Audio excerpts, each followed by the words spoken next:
Quand au début Parshat Vayera, on annonce la sortie d'Égypte, dans les premiers psukim de Vayera, Perek Vav Pasuk Vav, la reine est mort livné Israël. Ani Hashem votzeti etrem mitachat sivlot Mitzrayim, vitzalti etrem avodatam, vegalti etrem bizro antuya vishfatim gedolim, velakachti etrem li le'am, vitem li l'elokim, vaïti lachem l'elokim, vidatem, etc. C'est pour cela que tu t'adresseras aux enfants d'Israël, aux Bnei Israël, c'est moi Hachem. Alors, votzeti etrem mitachat sivlot Mitzrayim, je vous ferai sortir dessous les charges de l'Égypte.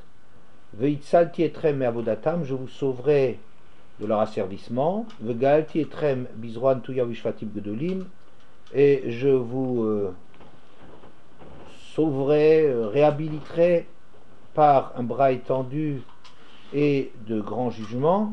Velakachti etrem lil'am, vaïti lachem leokim, et je vous prendrai comme mon peuple. Alors, c'est les 4 verbes de la Geoula. Et on peut comprendre qu'ils se regroupent par 2. Qu'est-ce que c'est une Geoula entière?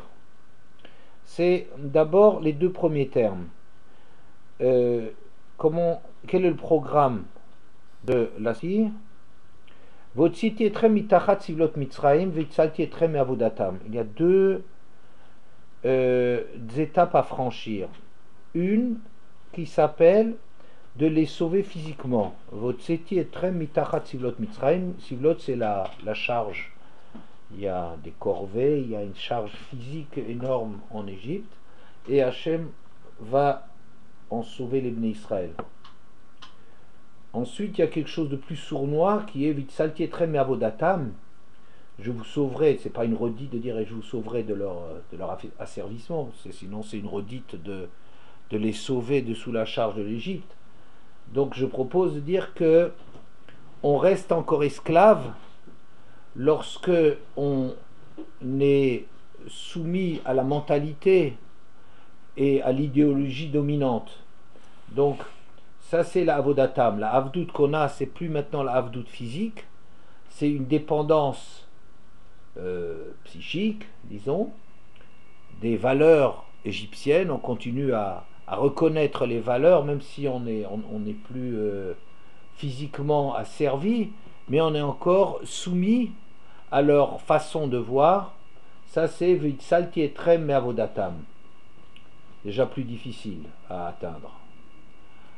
Là, si vous voulez, ça serait sourmera, ça serait la première étape qui est de les enlever de leur degré de soumission. Soumission physique, soumission psychologique. Ensuite, il faut reconstruire un shiur koma, une dimension des Bnei Israël, et ça se passe aussi en 2 étapes. Vegalti etrem bizroan tuya vishvatim gdolim. Moi je propose Vegalti, c'est difficile toujours de Geoula, qu'est-ce que c'est là? On a déjà dit Veitzalti. Vegalti, c'est quelque chose donc qui est plus élevé. Je propose une traduction que je n'ai pas rencontrée, mais qui est je vous réhabiliterai. La Geoula, c'est ramener à un certain niveau. La Geoula, Goel Adam, etc., c'est ramener au point de départ.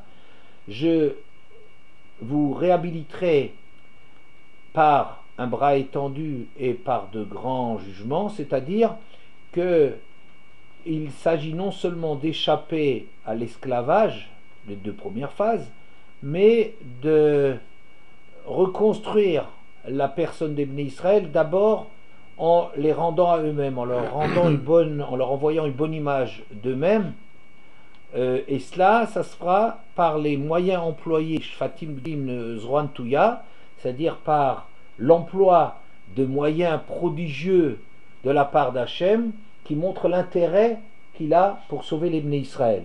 Donc ça c'est la Geoula, pour leur rendre une bonne image d'eux-mêmes en voyant qu'il y a quelqu'un qui s'investit tellement pour les sauver. Et enfin, donc ça c'est déjà la première phase de la reconstruction, et la deuxième phase de la carte etrem lil'am vitem viti lachem l'elokim, de donner un but, oui, véritablement de les diriger vers quelque chose. Donc on pourrait dire que les 4 verbes qui annoncent la sortie d'Égypte correspondent à reconstruire, passer de bas en haut et à reconstruire les différentes étapes et pour les faire sortir. Ce qui est étonnant, c'est que dans la terminologie qu'on emploie, on parle toujours du Yetziat Mitzrayim, alors que Yetziat Mitzrayim, c'est le niveau inférieur. Votseti etrem mitachat sivlot Mitzrayim, je sortirai de sous la charge. Or ça, c'est le moindre mal, si l'on peut dire. C'est l'asservissement physique, c'est un niveau qui est assez élémentaire. Si on veut, il y a des choses qui sont beaucoup plus graves.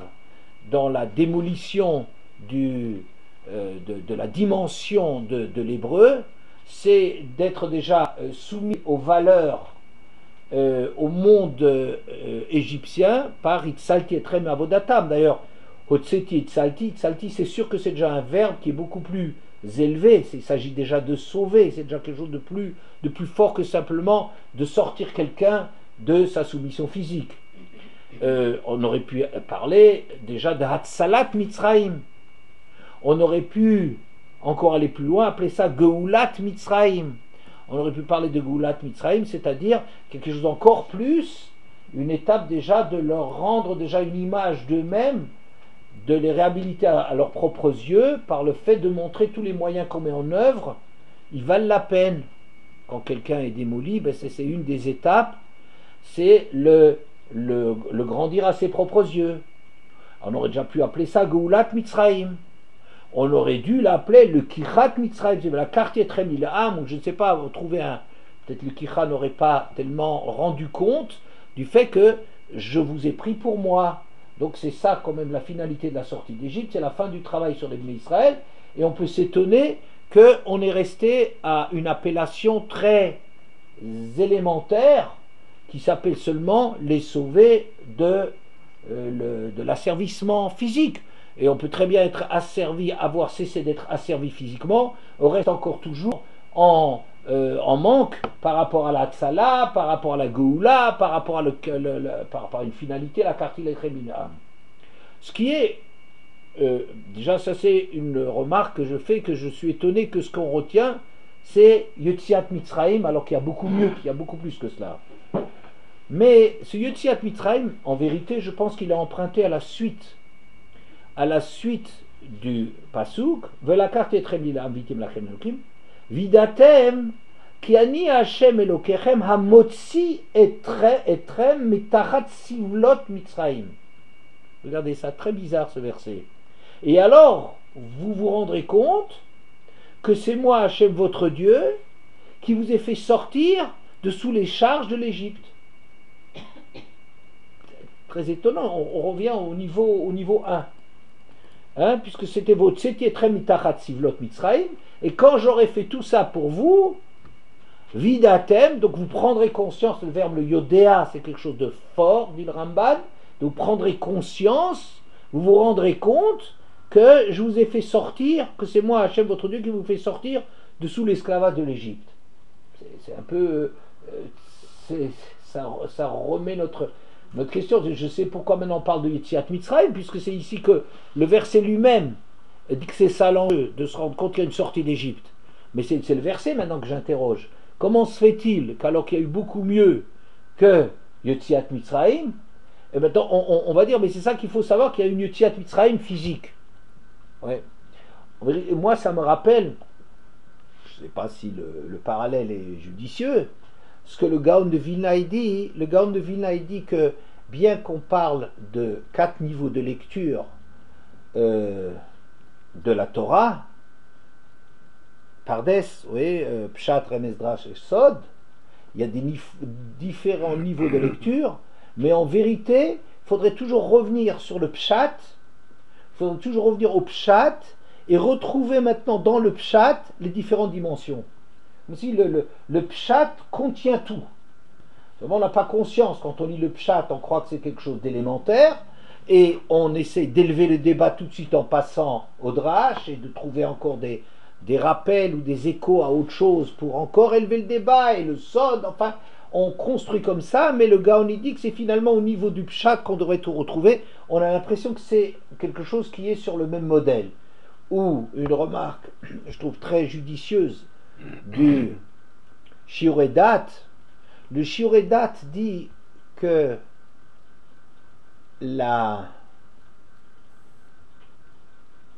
le rapport qu'il y a entre les différents niveaux de lecture de la Torah est du même ordre que qu'une description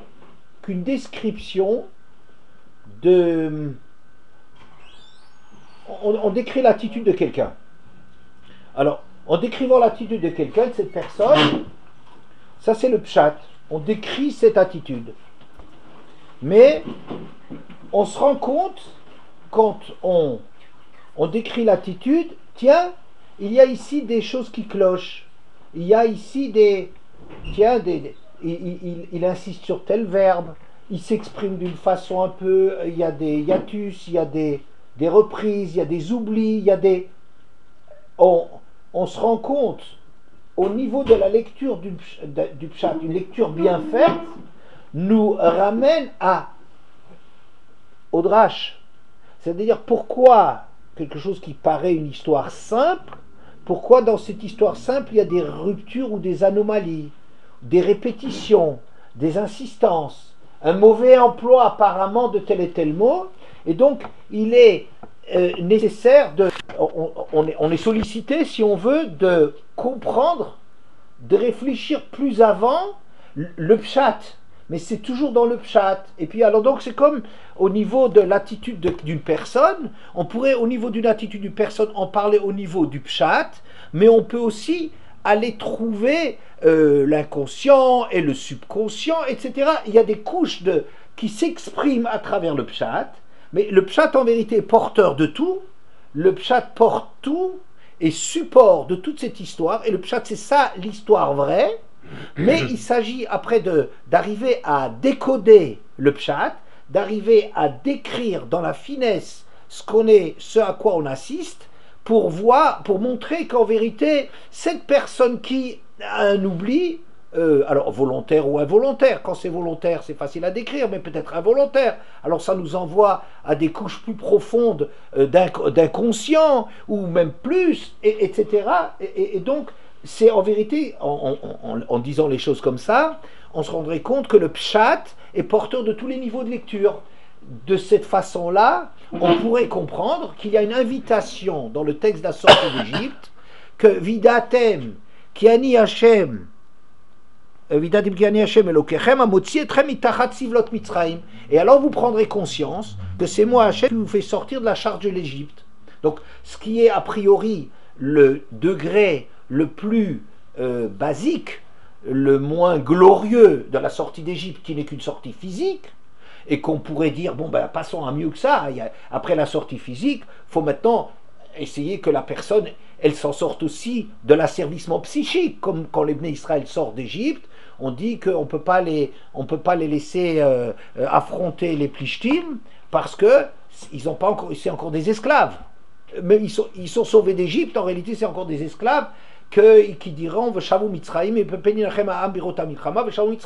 quand ils vont voir qu'il faut mener la guerre, ils sont pas encore devenus des guerriers, ils sont encore incapables, c'est encore des esclaves, ils sont encore esclaves dans leur tête. Donc nous on voudrait vite passer l'étape de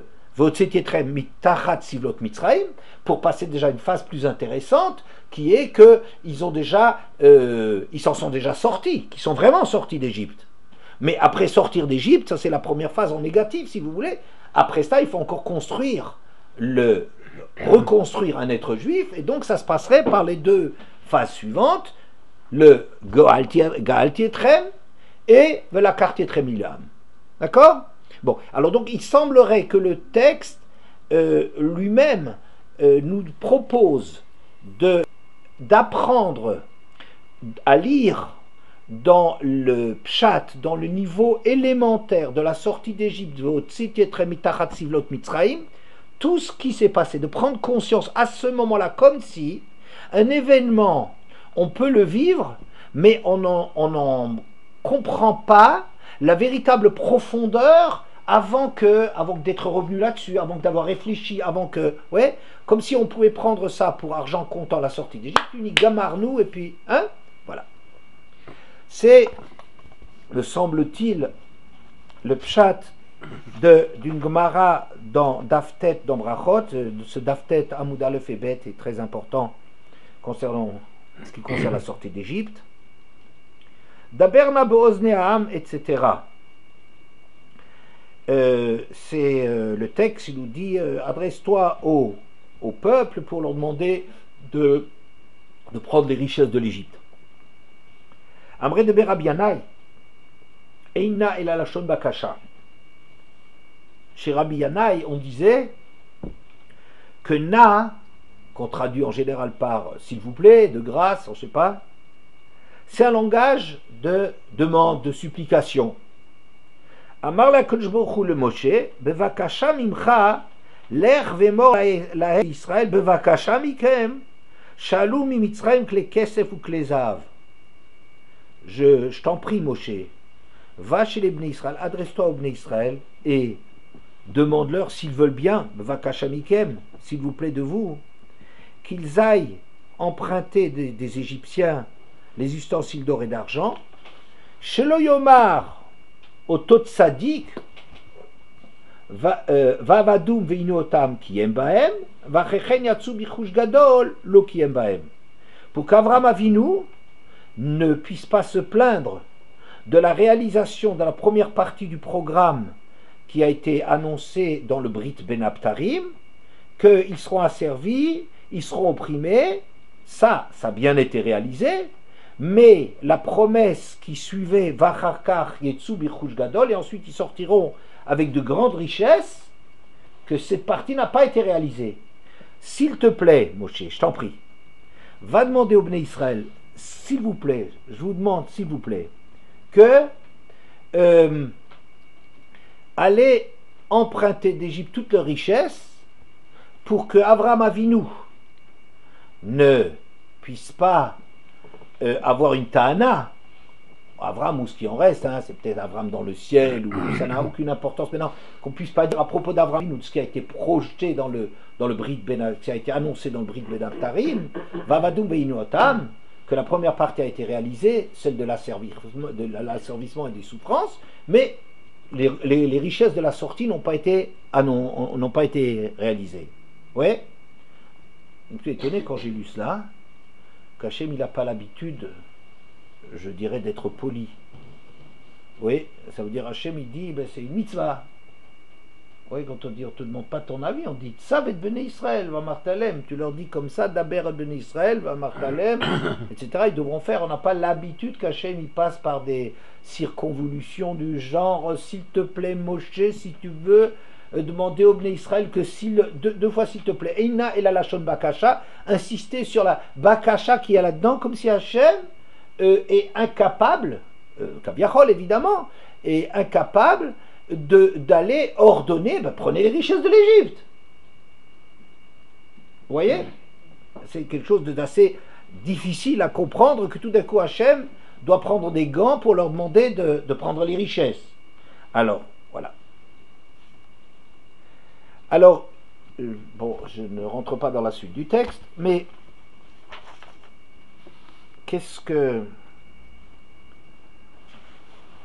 pourquoi c'est comme ça? Alors, pourquoi c'est comme ça? Pourquoi Hachem, au lieu de dire directement, ben écoutez, maintenant, et quand vous sortirez, vous devrez prendre les richesses de l'Égypte. C'est le programme annoncé par Avraham Avinu, et il n'y a pas de... Avraham Avinu n'a pas à se plaindre. Parce qu'en vérité,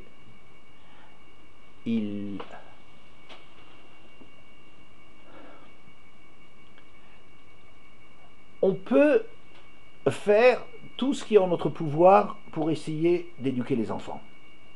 Les parents peuvent s'investir là-dessus, faire tout ce qu'il faut. Mais en tirer le bénéfice, développer cela, intégrer cela, ça d'aucune façon les parents ne peuvent se substituer aux enfants. Je leur donne, je les aide, je mets tout à la disposition de la meilleure façon pour qu'ils arrivent à devenir des adultes. Mais je ne peux pas les rendre adultes malgré eux. Je peux avoir réalisé tout ce qui est nécessaire pour que les Bnei Israël commencent à comprendre certaines choses. Cet esclavage d'Égypte était nécessaire pour comprendre pas mal de choses. Oui, il y a une grande question. À quoi ça répond ce Brit Ben Abtarim? Une question, une interrogation d'Avraham Avinu qui était Bameeda qui Rachena. Oui, une question qui est comment est-ce que je peux être sûr, par quoi puis-je savoir que je prendrai possession, que mes descendants prendront possession de cette terre? Quelle est la difficulté de cette question? Pourquoi Avraham ne comprend pas?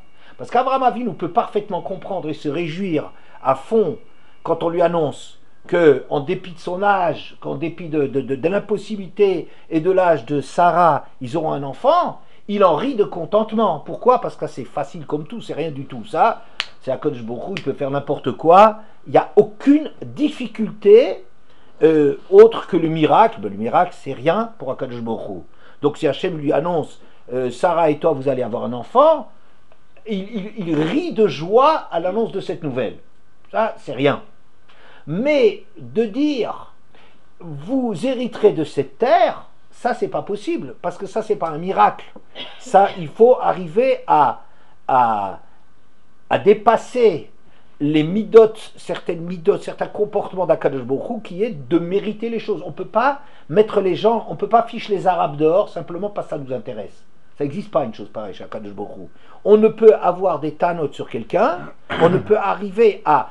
Pardon, j'efface ça, effacer ça. On ne peut pas promettre à quelqu'un, voilà, cette terre, elle sera à toi. Il y a des gens qui sont dedans. Donc il faudrait, quoi? Mais ils sont libres. Ils sont libres, même si maintenant c'est le Rechaïm, mais de leur dire que dans un certain nombre d'années, ça y est, la place est libre, à moins qu'on croit qu'Hachem il connaît le journal avant qu'il s'écrit, mais ça, essayer d'éviter cette façon un peu mystérieuse qui utilise du roi HaKodesh et des informations parce que Hachem il est informé et tout ça. Je crois que nous, on ne répugne pas à employer des moyens pareils, mais Hachem il répugne, oui, à écouter la radio pour savoir ce qu'on dira demain. Oui, c'est pas sa façon de lui, c'est pas du tout. C'est en principe, Hachem ne fait pas jouer la connaissance qu'il a de l'avenir. Chaque fois qu'Hachem fait jouer la connaissance qu'il a de l'avenir, il faut vous interroger pourquoi. Parce que ça, c'est pas fair play, ça rentre pas dans l'histoire. En vérité, les pays de Canaan, ils sont libres. À quel titre tu peux dire, ta descendance héritera? Alors on peut répondre, elle ne pourra hériter que lorsqu'elle aura un niveau qui justifie qu'elle fasse un meilleur usage de cette terre que les gens qui sont là. Oui, ça veut dire que si l'asservissement d'Égypte les a transformés, qui a data et nefesh hager, qui guérit meitem beretz Mitzrayim, on te transforme ta sensibilité d'être ouvert à autrui parce que tu sais ce que c'est dépendre, ou toute cette souffrance qui a été là-dedans, tout ce qu'on a connu, que ça t'a transformé au point que maintenant, tu n'es pas du tout le même à la sortie que ce que tu étais à l'entrée. Alors je peux dire, pour une personne telle que tu vas le devenir, ça cesse d'être une injustice de leur donner le moyen de se réaliser dans la terre d'Eretz. Parce que la population est peut-être libre, et elle a un libre arbitre en Eretz, mais elle est incapable d'être à un niveau supérieur à ce qu'elle a. Elle est capable de s'amender, de s'améliorer. Mais l'usage qu'elle fera de la terre, c'est l'usage que des Canaanim peuvent faire de cette terre, même s'ils s'amélioraient. Mais pour arriver à justifier de l'héritage d'Eretz, il faut être au niveau de pouvoir en hériter de cette terre. N'est-ce pas? Or, le processus de l'asservissement en Égypte, il avait comme but de répondre à cette question d'Abraham, à cette préoccupation de comment est-ce que je peux savoir que, eh bien, je te donne le moyen, par le fait, il y a Doateda qui guérit Zaracha. Parce que ta descendance, elle sera à travers le fait qu'elle sera esclave, c'est ça la réponse à ta question. Et donc, il faudrait, à la sortie de l'Égypte, être au niveau d'hériter la terre. Maintenant, c'est quoi? La partie de préparation a été réalisée. Vavadoum, veinu otam, qui aime bahem. Le fait de les avoir asservis, les mettre en condition pour que ça devienne des adultes responsables, ça a été réalisé. Mais le bénéfice de cela, la transformation, Hachem, il ne peut pas se substituer, comme des parents ne peuvent pas se substituer à leurs enfants pour en prendre la leçon. Donc, bevakasha mikem, je vous en supplie, eina el alashon bakasha, je vous en supplie, faites bon usage de tout cet asservissement, sinon tout l'asservissement ne sert à rien. Donc, ça veut dire il y a une demande, une intercession de allez-y s'il vous plaît, je vous en supplie, essayez de faire bon usage de ça pour que je puisse réaliser ce que j'ai promis à Abraham. Je vous ai donné les moyens de cela, mais maintenant pour le réaliser, ça on ne peut pas faire le travail à votre place. Et donc il y a maintenant une tentation chez les Béné Israël, ou de dire ben non, trop content de sortir de l'Égypte et puis ça nous engage en rien, ça y est, trop content de sortir, comme ce prisonnier qui a passé de durs moments en prison, et qu'on lui, c'est la suite de la Gemara, et on lui promet, il dit écoute, attends jusqu'à demain et on te donnera des richesses pour, si tu attends jusqu'à demain, il dit sortez-moi déjà de cet enfer. Ouais. Et les Béné Israël ont une tentation, si vous voulez, d'enlever la véritable dimension de la sortie d'Égypte, en disant ben nous la richesse, là, tout ce qui s'attache à cela, toutes les conséquences, ça ne nous intéresse pas, on veut sortir de prison. Ils peuvent, les Béné Israël, ont cette tentation de ne faire de la sortie d'Égypte qu'un simple une Yotziat Mitzrayim, de sortir dessous l'emprise physique de la charge qui pesait en Égypte. Il y a cette tentation chez les Béné Israël, ça veut dire Alvaï chez Netze Miyad, on ne veut pas les richesses, laisse tomber les richesses Hachem, déjà nous ce qu'on veut c'est sortir. Ouais, et ça Hachem il les supplie, il dit écoutez José, rendez-moi ce service, ouais, rendez-moi ce service de prendre la leçon et de vous élever avec cela, d'en tirer le bénéfice pour être au niveau de que je puisse réaliser ce que j'ai promis à Abraham. D'accord? Bien. Alors, il y a un pasouk dans Yeshayahu Nunbet Yudbet. Kilo bechipazon tetzeu uvimnusa lo telechun. Ki olech lifnechem Hashem umaasifrem Elokei Israël. Il y a une annonce faite à Yeshayahu. Vous ne sortirez pas bechipazon, avec empressement, dans la hâte, et c'est pas comme des fuyards que vous en irez, qui olech lifnechem Hashem, car ça va être Hashem qui sera à votre tête, ou Maasifrem Elokei Israël, et celui qui vous rassemble, c'est le Dieu d'Israël. Évidemment, ce verset-là fait écho à la sortie d'Égypte de Chipazon. Oui. Alors on annonce que la Geoula finale, la sortie finale, ça va être quoi? Qui ne sera plus Bechipazon Velobim Nusa. Vous voyez bien, quand il sort d'Égypte, il sort de Bechipazon, et tout de suite ils ont poursuivi dans la foulée les Égyptiens, Mazotassinu Kishlachnu, Béné Israël Meovdeinu. Qu'est-ce qu'on a fait comme bêtise de laisser partir toute cette main-d'œuvre? Ouais, et tout de suite ils les poursuivent. Eh bien, la délivrance future, elle ne sera pas de cet ordre-là. Ce qui veut dire, à mon avis, que le sens de l'histoire va se passer entre la sortie d'Égypte et la conclusion de l'histoire, ça va être de ne plus sortir de Chipazon, de partir d'une sortie qui est Bechipazon à une sortie qui ne sera plus Bechipazon, d'une sortie qui est comme des fuyards poursuivis à une sortie qui sera la tête haute, où on sentira l'action d'Hachem à leur tête et on se sentira protégé par rapport, on verra quoi. D'accord? Ça sera, me semble-t-il, avec ce verset, on a encadré l'histoire juive d'une sortie qui est, je ne dirais pas avortée, mais une sortie qui s'est faite dans des conditions incomplètes, non réalisées, et la fin de l'histoire, l'aboutissement de l'histoire, qui sera de réaliser une sortie, mais une sortie la tête haute. Or, vous me direz, mais quand on est sorti d'Égypte, ou Béné Israël Yotzim Beyadrama, ils sont sortis la tête haute, ils sont sortis avec des tas de miracles et tout ça. Mais vous voyez bien que 2 minutes plus tard, qu'est-ce qu'il y a? Peninachem ha'am birotam milchama. Ils sortent la tête haute, mais tout ce sauvetage la tête haute les empêche pas, à la première difficulté prévisible, de dire s'ils vont se heurter à des plishtim, ils vont faire marche arrière. Donc ça veut dire apparemment cette tête haute, c'est pas quelque chose d'acquis, quelque chose qui n'est pas acquis. De la même façon, Paro les laisse sortir, oui, il les laisse sortir, mais pour 2 minutes après dire Mazotassinu, quelle bêtise on a faite, et de vouloir les ramener de force, ou les massacrer, ou les ramener de force en Égypte. Donc ça veut dire que c'est une sortie en son temps qui n'a été que dans l'empressement, la hâte, sans que le niveau de la sortie ne soit acquis, oui, et que la proposition de l'histoire, ça veut dire d'arriver à intégrer ce qui a été fait dans la hâte et arriver à ce qu'on sorte que par rapport, vous voyez, il y a 2 problèmes. Le ripazon, c'est l'incapacité des Bnei Israël d'être au niveau d'une sortie véritable, à tête haute. Il faut les sortir vite, comme ils appellent ça, diluga madregot.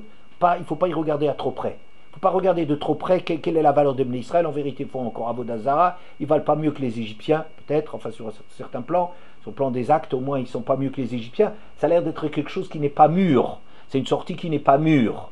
Donc c'est une sortie bripazon sur laquelle, à la lou of des Kochavim, Hachem, il a besoin de fermer les yeux un petit peu, de ne pas trop contrôler le mérite des Bnei Israël pour les sortir, parce que si on regardait de trop près, ils ne mériteraient jamais de sortir. Donc c'est une sortie pressée, au pas de course, ouais, ça veut dire que en vérité, ça peut être une sortie qui est réalisée et réussie sur le moment, Beyadrama, mais qui ne va pas tenir dans la durée.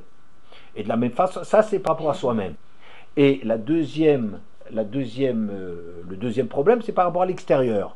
L'extérieur, est-ce que l'Égypte a vraiment senti que les Bnei Israël étaient en mesure de leur échapper véritablement? Non, ils s'imaginent que leur emprise sur les Bnei Israël. Donc ça veut dire que l'impact dans le monde environnant n'a pas été celui qu'il fallait.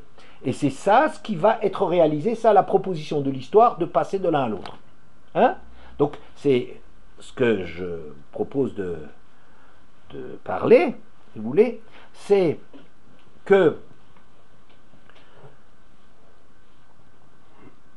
comment on passe d'une sortie Beripazon, Ibimnoussa, à la réalisation de l'Oberipazon Velobimnoussa. Vous voyez comment l'histoire doit se dérouler. Je ne sais pas, est-ce que jusqu'à présent ça va? C'est pas trop compliqué? Non? Vous suivez? Oui.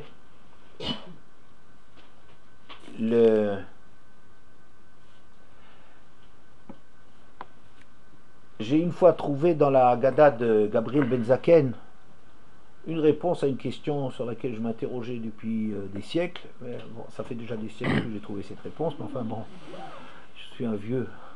Je suis très vieux, ça fait des siècles, et il y a des siècles que ça s'est passé. C'est toujours le problème dans la Haggadah que le rachat, il dit Ma avoda zot lachem, qu'est-ce que c'est que cette avoda pour vous? Et le fils chez Otzi et Tatomina Klal, parce qu'il ne fait pas partie du Klal, Kafar Beikar, il a nié un point précédent. Je rappelle avec ça ce qu'on a dit il y a 1 ou 2 cours sur ce point-là de Kafar Beikar, que c'est la seule occasion où Kofer Beikar se traduit par une attitude par rapport à son peuple et par rapport à l'histoire. Sinon, Kofer Beikar, c'est toujours une notion de croire en quelque chose, croire en Hachem, croire en Triatametim, croire dans la vérité de la Torah, etc. etc. Ça, c'est Kofer Beikar. Quelqu'un qui rejette cela, il est Kofer Beikar, il rejette l'essentiel. À la sortie d'Égypte, il n'y a pas encore de Torah, il n'y a pas encore d'enseignement. Le Kofer Beikar, c'est quelque chose de ne pas faire partie. Je m'en fiche, désolidarise, merci. Ouais. Je me désolidarise de l'histoire, je ne me reconnais pas dans le passé. J'en ai rien à fiche, maintenant ça ne correspond à rien pour moi. Ouais. Ou le fichier Otzi et Tatzmo Minaklal, Kafar Beikar, il a rejeter la base même de tout au niveau de la sortie d'Égypte. La base de tout, c'est pas des connaissances et des reconnaissances de quelque chose, c'est la participation, c'est le sens de participer à une histoire dans le passé et au présent dans un peuple. Oui. Alors, qu'est-ce que toi tu lui réponds? Afata Ketchinav, Vemorlo, Bavuza Sachem, Libe Tsetivitraim, Libe Lolo, Iloyacham, Loyanigal. Et tu sais, si jamais lui il avait été là, tu lui agaces les dents, tu lui réponds un peu à sa manière, ouais, elle lui dit c'est pour vous. Elle dit oui, c'est effectivement pour nous. Quoi? Que s'il avait été là-bas, il n'aurait pas été sauvé. Hein? Mais là, oui, t'es sauvé. Ça veut dire quoi? Bon, ça y est, c'est fait, déjà fait. Maintenant, il est déjà sauvé. Il est déjà sauvé, il est là. Ah oui, s'il avait été là-bas, bah, je ne suis pas là-bas. Bon, de toute façon, je suis déjà ici. Je suis déjà sorti d'Égypte, et ce que je dis maintenant, je laisse tout tomber parce que ça ne correspond plus à rien, c'est dépassé. Voilà. Mais Gabriel Benzaken a dit mieux que ça. Il dit, mais il y a des Rochaïm qui sont sortis. Datan Vaviram. C'est des Rochaïm, ils sont sortis avec toute leur... dès qu'il y a un problème de quelque chose dans le peuple, un problème interne chez les Juifs, c'est toujours Datan Vaviram, ils ne sont jamais très loin. Oui. Ou bien il y a Micha, celui qui était emmuré là et qui a sauvé la statue Pesel Micha. Il a sauvé la statue là, qui a permis de faire le veau d'or. Bon, je ne rentre pas dans ce truc. Il y a des Rochaïm, il y a des vrais Rochaïm qui sont sortis avec eux, ils sont sortis. Pourquoi tu penses que c'est un rachat, il ne serait pas sorti? Ouais. Un peu difficile. Hein? Alors, Ben Zaken, il dit comme ça. Sorti il est, mais Loaya Nigal. Sauvé il n'est pas. Sorti il est, sauvé il n'est pas. Il a fait une très belle distinction. Bon, qui m'a sauvé. Alors, comment il m'a sauvé? Il a dit, bon, attends, regarde, on ne dit pas qu'il ne serait pas sorti. Pour sortir, il fallait juste vouloir sortir. Il fallait pas vouloir rester en Égypte. Vous voyez, ceux qui voulaient rester en Égypte sont morts dans la plaie de l'obscurité. Vous voyez, c'était des obscurantistes obscurs qui sont morts dans l'obscurité et enterrés dans l'obscurité. Vous voyez, mais ça, c'est pour les gens qui ne voulaient pas sortir. C'est ceux qui ont, je dirais, trop bien compris le sens de la sortie d'Égypte. Les gens ils croient, ils disent quoi? Mais Hachem il a fait tellement de choses, il a fait tellement il y avait déjà pas mal de plaies, hein. Les ténèbres c'est déjà l'avant-dernière, hein. Et quoi? Et ils n'ont encore pas compris. Ne racontez pas d'histoire, c'est juste l'inverse. Pas trop compris. Même Paro il a fini par. Mais c'est pas ça. Ils avaient très bien compris, ils avaient trop bien compris. Ils avaient très bien compris qu'est-ce qu'il s'agissait de sortir d'une servitude, le cours de la semaine dernière, de sortir d'une servitude de Paro pour devenir soumis à Hachem. Et ça, ils ne voulaient d'aucune façon. Ils ont trop bien compris quelle était l'implication de la chose.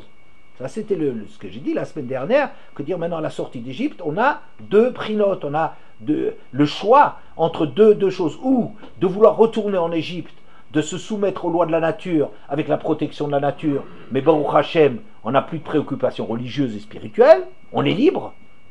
Hein? Eved, Hefkerani Chalezil Ali Pritzale, ouais. Un Eved, un serviteur, on dirait que c'est la pire des choses d'être un esclave, mais en vérité, il peut aller avec n'importe quelle servante et tout ça, il trouve son compte quelque part à travers la servitude matérielle très difficile, il est soumis au monde matériel, mais spirituellement, il va avec n'importe qui. Ouais. Et l'autre côté, qui est une délivrance sur le plan physique, tous les problèmes physiques sont résolus, tous les problèmes, il y a la manne qui lui tombe du ciel, et l'eau qui... c'est un pays qui est abreuvé par la pluie du ciel, il n'y a pas de difficulté physique, par contre, il y a une soumission morale absolument terrible. Et les gens ont très bien compris, les gens qui sont restés dans l'obscurité, ils ont très bien compris qu'ils allaient au vent d'une servitude à laquelle ils préféraient la servitude de l'Égypte. Alors ils sont restés en Égypte. Ils y sont restés. D'accord? Mais si on voulait sortir, il fallait juste accepter de sortir. Mais ça ne fait pas accepter de sortir Shaya Nigal. Oui?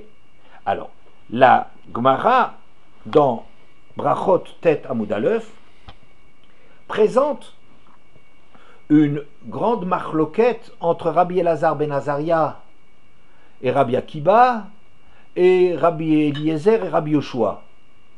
Deux camps. Quel est le moment essentiel de la sortie d'Égypte? Est-ce que le moment essentiel de la sortie d'Égypte, c'est le Chipazon Mitzrayim, ça veut dire là où les Égyptiens sont empressés de les faire sortir, c'est-à-dire à minuit après la mort des premiers-nés, thèse de Rabbi Elazar ben Azariah et Rabbi Eliezer, ou bien que l'essentiel de la sortie, c'est quand elle a eu effectivement lieu, c'est-à-dire le jour. Ouais. Bon, il y a des conséquences sur l'heure de manger la ficomane. Bon, mais bon, quel est l'essentiel du sauvetage? Est-ce que c'est le sauvetage potentiel, c'est-à-dire le moment où il y a des pressions pour qu'ils sortent d'Égypte à minuit, à la mort des premiers-nés, Rabbi Elazar ben Azariah et Rabbi Eliezer, ou bien que l'essentiel de l'Égypte, de la sortie d'Égypte, c'est la sortie effective, Rabbi Akiba et Rabbi Yoshua, qui sont des réalistes, c'est l'essentiel, c'est la 1, c'est des grandes discussions politiques et tout ça, vous comprenez bien, hein. Les communistes, ils sont que là-dedans. Alors, ils étaient que là-dedans, ils sont finis. Le Rabbi Abba, Amar Rabbi Abba, Hakol modim, que chez Nigalou Israël me Mitzrayim lo Nigalou ela ba'erev, chez Neymar, Otziach Hashem Elokecha Mitzrayim laila, ou que chez Yatsu lo Yatsu ela bayom.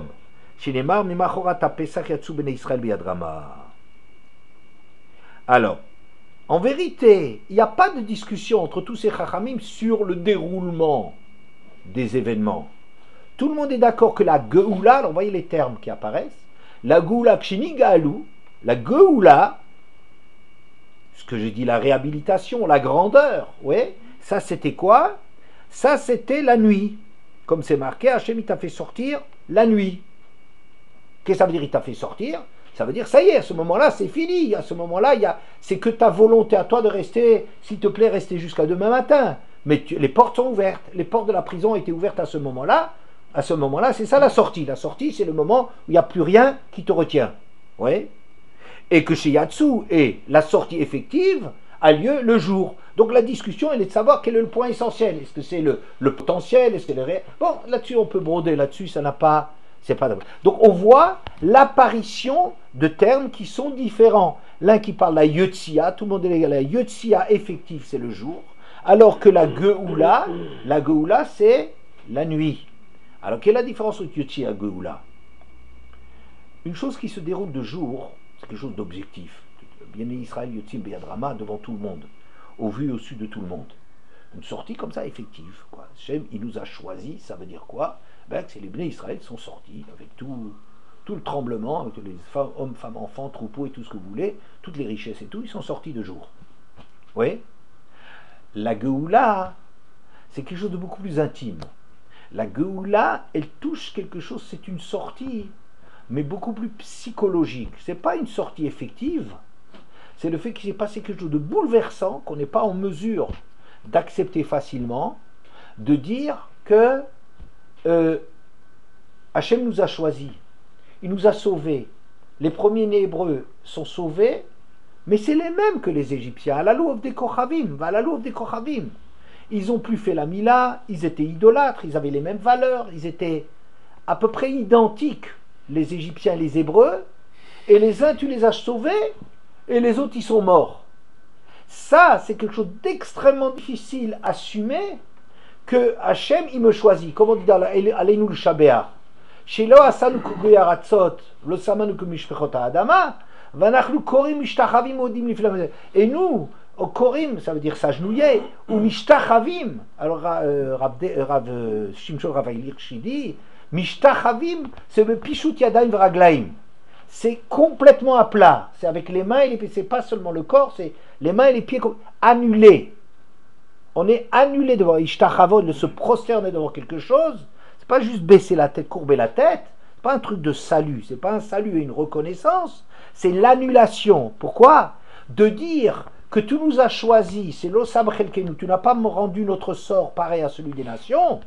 Ça, c'est une chose que tu es incapable d'entendre parce que tu sens bien que tu es l'enjeu de quelque chose qui te dépasse. C'est le... Mais comment on peut le choisir? Qu'est-ce que je suis? Qu'est-ce que je suis pas peuple élu, c'est les abrutis qui parlent de peuple élu. Mais comment je peux y croire? Quoi, je suis mieux que les autres? C'est quelque chose d'extrêmement difficile à assumer. Alors, on peut être Nigal de Mitzrayim, on peut être Yotse de Mitzrayim. La Yotse de Mitzrayim, c'est quelque chose qui est objectif. On a un problème des Juifs. Ouais, mais tu vois, regarde, les Juifs sont sortis d'Égypte, ils ont une histoire extraordinaire. Comme ça, on peut apprendre à assumer sa position, n'est-ce pas? Les gens qui font ça, ils s'en sortent jamais. Ils s'en sortent jamais parce que dès qu'on tourne le coin, dès qu'il y a une interrogation, les questions ressurgissent. Les gens qui ont besoin de preuves que, objectivement, ils ont été choisis, que, objectivement, Hachem y fait une différence entre eux, les gens qui ont besoin de preuves sont des gens qui continuent chaque année à s'interroger combien il y a de prix Nobel juifs. Vous connaissez les gens, hein, ils sont comme ça, ils lisent le journal. Le seul intérêt du prix Nobel, hein, on le sait bien, c'est d'arriver à voir combien il y a de juifs. Hein, pour que ça nous rassure, comme si on avait un problème. Est-ce que je suis intelligent? Est-ce que je suis capable? Est-ce que le monde continue à tourner autour de mon nombril? Ouais. Est-ce que il y a quelque chose de très difficile? Il faut. Eh bien, alors chaque année, ce qui nous intéresse, c'est pas les. Non, c'est les juifs. Les juifs là-dedans. Pourquoi ça nous renvoie une image comme ça très. Mais chaque année, on recommence. Mais zut, t'as pas encore compris? Ça veut dire, en fait, c'est un problème qui n'est pas assumé. Vous connaissez le personnage de Don Juan? Ouais, si j'avais à écrire une histoire de Don Juan, je connais rien sur Don Juan, vous inquiétez pas. Moi, j'ai dit que c'est un personnage éminemment tragique. C'est un personnage que la seule chose que je sais de lui, il est en train de faire des conquêtes, et quand il a fini une conquête, j'imagine qu'il est déjà dans la conquête suivante. Il est déjà tellement en interrogation par rapport à lui-même sur ses talents de séducteur, il est tellement en question sur lui-même, qu'il vient d'accomplir l'exploit de séduire telle fille, il a déjà le problème de la suivante.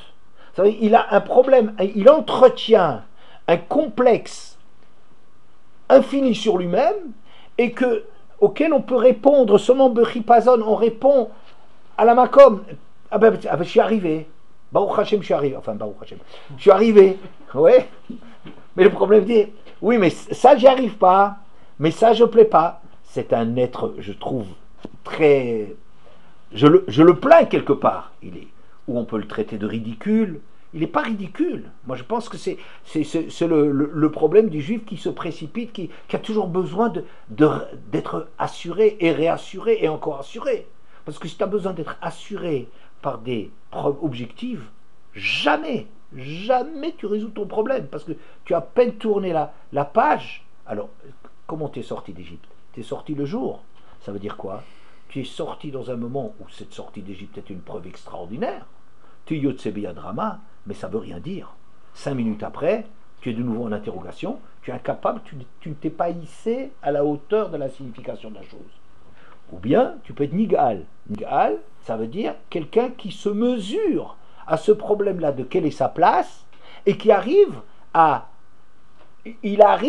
entendre sur lui qu'il a été choisi. Ça, c'est pas faire son malin, je veux dire, c'est pas les gens, les juifs qui aiment bien se proclamer d'être le centre du monde et tout ça. Ceux-là, ils n'ont rien compris, je veux dire, ça, ils sont en train de balbutier encore. Mais le fait d'assumer véritablement que oui, on est spéciaux, oui, on a un rôle social, oui, on est, j'ose pas le dire, vous éliminez ça, meilleur ou mieux. Ça, c'est un problème que, si tu veux être honnête sur ce problème-là, il faut que ça corresponde à quelque chose de vécu pour que ça devienne vrai. Comme les Bnei Israël, pour arriver à hériter de cette terre, il faut qu'ils soient effectivement au niveau d'être autre chose que des Knaanim, effectivement autre chose que des Knaanim, pour pouvoir avoir un droit et que ça a un sens de leur donner cette terre. Mais si c'est seulement des prétentieux qui disent bah, Hachem il nous a sortis d'Égypte, on est les meilleurs, si c'est là-dessus si c'est avec des choses extérieures qu'ils prétendent se prouver et dire au monde qu'ils ont un rôle spécial, alors ça c'est des envahisseurs, ils n'ont rien à faire en Israël. En Canaan, pardon. Hein? Non, ça laisse-les les autres d'avoir des applications sur Torah, d'appeler ça Coran. Ça te soucie pas, il y en aura qui diront Palestine. Mais le problème est suivant. Est-ce que tu arrives, le Nigal, celui qui est Nigal B'Mitzraïm, c'est celui qui arrivait à entendre le contenu. Mais arriver à entendre le contenu n'est possible que si tu te hisses à un degré d'obligation et un comportement qui fait que tu peux l'entendre. Sinon, c'est une comédie que tu te joues. Et les comédies que tu te joues, eh ben, ça ne t'empêchera pas de s'intéresser. Est-ce que les juifs sont bien les meilleurs? Est-ce que je continue à être un séducteur? C'est des bobards que tu te racontes, mais tu te trompes toi-même. Tu essaies de te tromper toi-même et tu n'arrives pas au niveau. Donc, je voudrais dire par là que le sens de l'histoire, c'est d'arriver à entendre ce que le verset nous dit. La sortie d'Égypte a contenu des différentes dimensions. Une dimension de base qui s'appelle Mitachat Sivlot Mitzrayim. Celle-là, c'est ce qui a eu lieu, c'est ce qui est acquis pour la suite des temps. Ça y est, on est sorti d'Égypte. C'est fait. Mais toute la construction dont c'était la base, c'est un travail de se mettre au niveau de cela.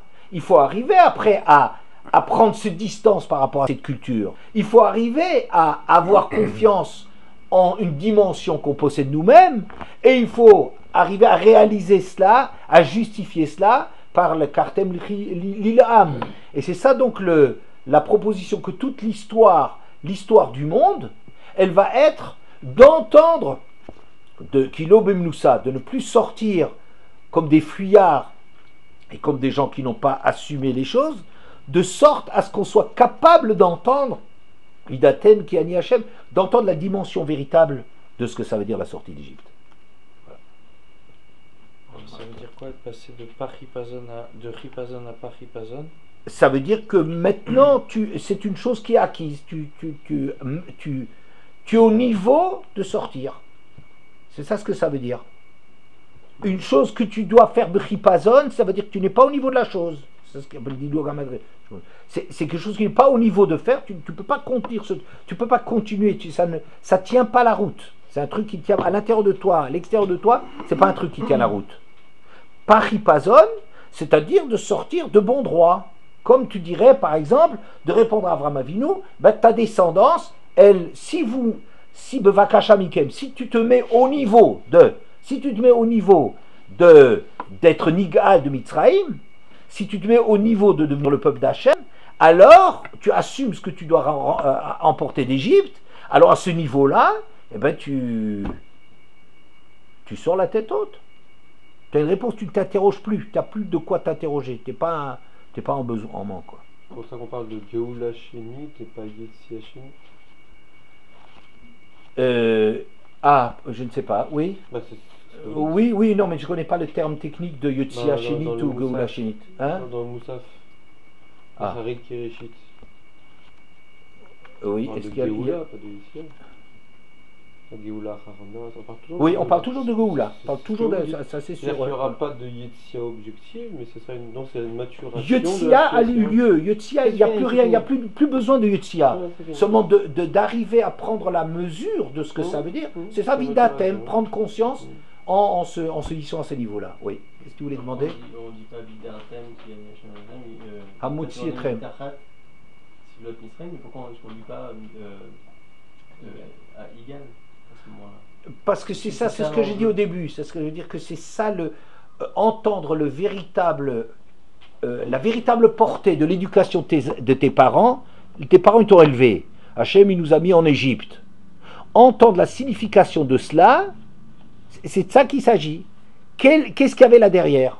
Est-ce que c'est juste un esclavage et tu sors de prison parce que Baruch Hachem ça y est, je suis sauvé et puis c'est tout? Ou bien entendre quelle est la signification de tout ce chiboud? C'est ça, c'est ce que l'on demande de Vakasham. C'est ça la richesse d'Égypte. C'est pas de l'or et de l'argent. C'est entendre ce qui s'est passé à la sortie d'Égypte. Tu peux entendre quand tu sors d'Égypte, tu peux entendre une mauvaise période qui est passée. Et puis ça y est maintenant, Baruch Hashem, ça y est, on va commencer à vivre. Ou bien tu diras, mais c'est tout à fait autre chose qui s'est passé en Égypte. En Égypte, ça a été la préparation de se mettre au niveau, de nous mettre au niveau de pouvoir jouer notre rôle dans l'histoire. Si j'ai bien compris, Asherot Seki Etrem Mitzrayim, ça veut dire je vous ai mis dans une situation où maintenant vous pouvez avoir le choix, grâce à votre libre arbitre, de vous réaliser et de passer au niveau Nigal, mais ça dépend de votre choix personnel ou pas. Oui, mais en rajoutant que le nigal, et c'est ça qui est étonnant dans le pasouk, c'est de nous ramener, être nigal, ça veut dire relire, faire la relecture de ce qui s'est passé en ce temps, mais en sachant quelle est la portée véritable de ça. Comme si tes parents, ils sont pas derrière toi, maintenant, à tête reposée, tu réfléchis à ce que tu leur dois. Tu as plusieurs façons. Ceux qui ont joué ce double jeu, ils sont sortis. Ceux qui ont été honnêtes, ils sont pas sortis. Non, c'est pas des gens. Non, non, attends une seconde. Là, moi, les victimes, les trucs, hein, ça Non, marche. pas Non, non, victimes, jamais, on a jamais, jamais, jamais, jamais, Parce que jamais. j'ai pas le choix quand je sors d'Égypte. Si j'accepte, si je prends vraiment conscience de ce qui se passe, Oui. j'ai pas le choix. On me laisse, enfin, j'ai plus le choix puisque je suis pas sortie. Mais ils sont à sortis. Rocher, c'est fini. Non, mais à Rocher, c'est terminé. Ah, ben parce que ceux-là, mais Non, pourquoi? Quand Parce... j'arrive à Matan Torah, on me dit Oui. tu passes ou tu trépasses. Oui. Je veux dire, au final, ceux qui ont vraiment conscience des choses et qui se sentent peut-être pas à la hauteur, Oui. parce que c'est possible. Non, aussi. non, c'est... Non. Non, tu n'as jamais le choix. C'est pas honnête. Tu as tout à fait le choix. Seulement le choix, il a des conséquences. Tu as le choix au moment de la sortie. J'ai trop conscience des conséquences. Oui. Parce qu'il fallait l'encaisser, de se dire je vais sortir, mais voilà à quel niveau il va falloir que je me maintienne. Ok, d'accord, mais ça veut dire, mais attends, mais c'est pas quelque chose de glorieux. De dire, moi je préfère être esclave en Égypte, d'avoir aucune obligation morale dans la vie. Je dis, mais ce type-là, il vit comme un animal, il n'y a pas de raison de Oui, vivre, alors, c'est on a tout. enlevé la vie. Mais c'est tout. Mais c'est ce qu'il a choisi. Oui, il aurait pu rester égyptien. Laisse-moi, voilà, Bon, laisse-moi. puisqu'il est arrivé avec les Égyptiens, ça valait peut-être pas mieux. Il avait dit quoi? Laisse-moi vivre, voilà. Non mais laisse-moi le libre arbitre. Il n'y a plus de libre arbitre. Mais il n'y a pas